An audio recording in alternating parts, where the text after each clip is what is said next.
Welcome back to SnowRunner, guys, and in this video, we are not just going to be in SnowRunner. We're actually going to be comparing the differences between mudding in MudRunner and mudding in SnowRunner, and the fact that we have some really good mudding-focused maps now in SnowRunner really gives us the opportunity to do this. So before we get into it, I want to say a massive thank you to all of the map creators and mod creators that I will be featuring in this video, or their mods that I will be featuring in this video. And without any further ado, let's go ahead and jump into it and switch over to MudRunner. Now, you guys remember these trucks. You know them well. LS Cat-Eye Monster Truck, the Titan Mud Truck, the giant Ram 3500. Well, I say giant.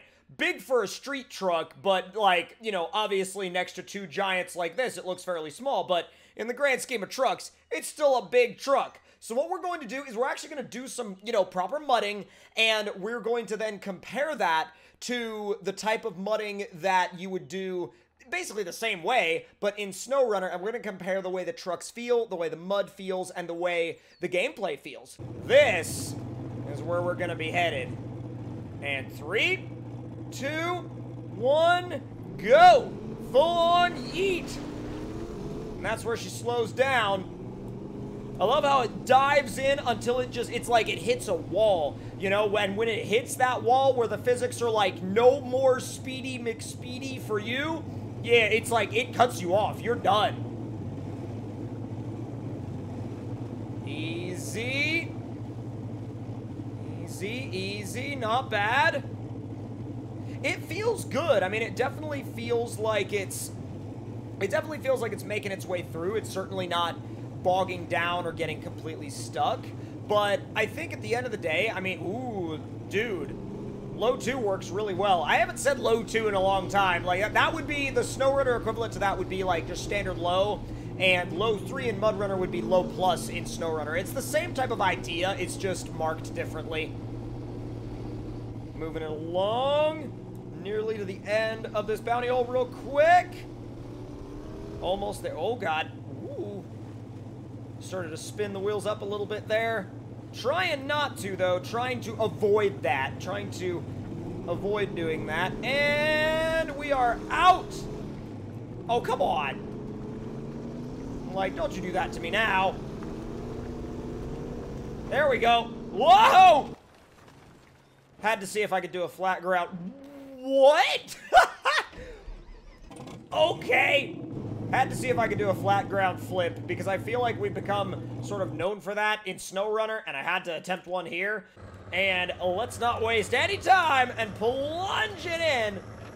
And like I said, this thing will actually slow down real quick, though. Like, if you just dive right in, it definitely slows down quick. And I'm not sure if that's just the way this mud is designed, or if that's the way these tires are designed, but I'll tell you something. I mean, look at this. This feels very similar to that Cat-Eye Monster Truck back in MudRunner. However, one of the biggest differences that I'm feeling is that it doesn't, I mean, it definitely hits a wall, and you can feel when it hits a wall, but it doesn't hit a wall quite as badly as the Cat-Eye did in MudRunner. So it's a very interesting thing to compare. And I think for me, I mean, again, you can feel the advancements that have been made in the mud physics. You really can. And I often get asked, you know, should I get, which is weird because you wouldn't think this would be a question that would come up very much, but I actually get a lot of people asking me, you know, should I buy MudRunner or SnowRunner? And honestly, like, it really depends. I mean, if you have an older system that can't quite run SnowRunner yet, I mean, MudRunner would probably be the, ow! Well, that went well. Yeah, if you have an older system, I mean, maybe MudRunner, but still, like, you can run SnowRunner on a, you know, not that beefy system. So the system requirements are not all that crazy. And honestly, with the way the modding community is going, I would definitely recommend getting on the SnowRunner train. I really, really would. Like, especially since the whole console mod game is, like, right around the corner now. But can I just express my amazement at the fact that we were able to flip this thing over, considering how freaking wide it is? Let's grab the opposite extreme. Let's grab a lifted big tire street truck and see how that feels. This thing was so well done. Honestly, this thing was one of the last MudRunner mods that I tested before moving to SnowRunner, and I cannot tell you how badly I want to see this thing come to SnowRunner. I cannot tell you how badly I want that to happen. Now, since we did the main bounty hole this last time, we're going to go ahead and actually go to the big open mud pit this time, and just to kind of change things up a little bit. We got this little mud track out here. This was a great map, a really, really great map. But when you look at these maps compared to the SnowRunner maps, you could definitely tell a lot of the differences just in like how far SnowRunner has come, you know, from MudRunner. Burying it up to the freaking bumpers and fenders there, and it's, whoa, we made it very unhappy. Very unhappy. Should have probably stayed on the outskirts of that, knowing that it's a street truck. Like, it's got good mud capability, but we're actually gonna go ahead and, not that, we're gonna ask for this thing's help. This thing I remember being loads of fun. Back it up. Oh yeah, it'll pull that thing right out of there. Come on, just had to wait for it to fire up. And there it is. All right, let's go ahead and release that now. You can also actuate the suspension on this thing, which is really cool, and you can do the front and rear independently. Such a cool truck. All right, let's see if we can keep this thing from sinking if we keep it on sort of the outskirts of the pit. Which, so far, that seems to be a viable strategy. Although, I guarantee you, if we were to dive in just a little bit deeper, it would just go straight down. Well, actually, right here, I mean, it's bogging pretty well through here. Throwing mud everywhere, but getting the job done. But like I said, and I'll try it one more time, if we throw it in just a little bit deeper into that mud. Whoa, all right. Got through that pretty good, especially if you feather the throttle. All right, I take back what I said before. This is impressive. Whoop, up, up. Lost the momentum and sunk it.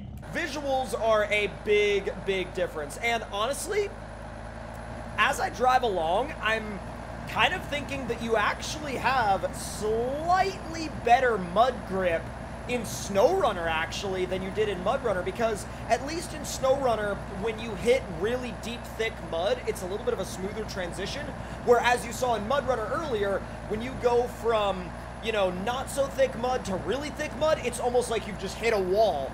And they really did a good job, I think, of smoothing it out here, and you can really tell that, like, they have gone a long way to updating the mud physics, going from MudRunner over to SnowRunner, and mudding actually does play quite well in both games, but I think it definitely plays a little bit better here in SnowRunner. But again, there may be people that feel that it plays better in MudRunner. So again, let me know in the comment section down below. So let's go ahead and grab Frog's Can-Am Renegade real quick now that we've changed the time.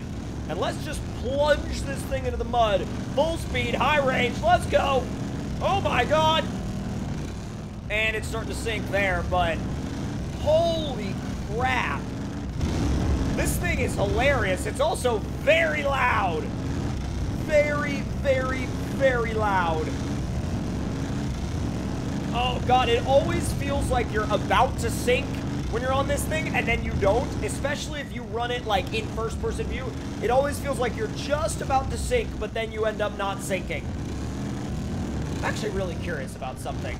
Let's run that jump and see if we can do it without, well, dying. I mean, let's see if we can do it without putting this thing on its top.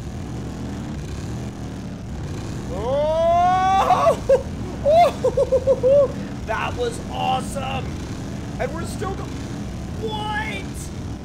Okay, yo, that thing kept itself in high all the way through that. That deserves, like, genuine applause right there. We'll get this thing fired up, and then we're gonna mess with that suspension a little bit.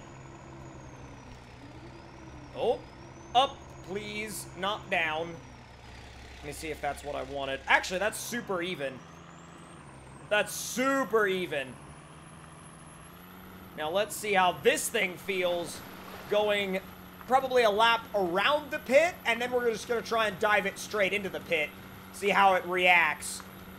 I'm just going to leave it at high because that seems to be a good, like, balanced gear for it, especially in this kind of scenario. I mean, it was built to tear up mud pits, so... Easy. All right, let's go a little deeper into the mud now.